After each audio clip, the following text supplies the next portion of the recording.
చంద్రబాబు నాయుడు గారు కానివ్వండి, అంతర్గతంగా లోపల మనం ఈ రోజున పబ్లిక్ ఏదైతే అవసరం ఉందో అది చేయాలి తప్ప పగలు ప్రతీకారాలు పోవద్దు అనేటువంటి విధానాన్ని వాళ్ళు అమలుపరుచుకున్నారు కాబట్టే ఈ రోజున వాళ్ళందరూ బయట తిరుగుతూ ఉన్నారు.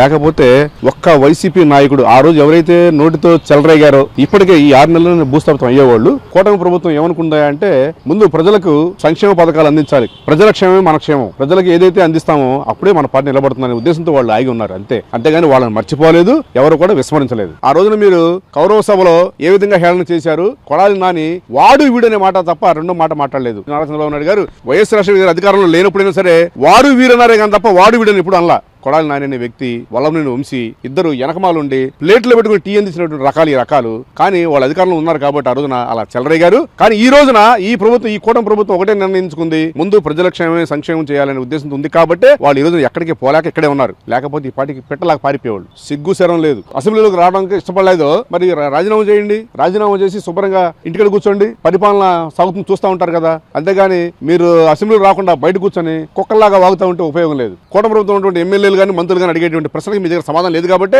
మీరు అసెంబ్లీలో రావట్లేదు, బయట కూర్చొని మరుగుతూ ఉన్నారు అంతే తేడా. మీకు దమ్ముంటే, మీకు చేతనైతే అసెంబ్లీలో కూర్చోండి, వీళ్ళు అడిగేటువంటి ప్రశ్నలతో దానికి సమాధానం మీరు చెప్పండి. అంతేకాకుండా గోడ పక్కన కూర్చొని ఏదో వాగితే అది కుదిరేది కాదు. పబ్లిక్ అంతా చూస్తా ఉన్నారు.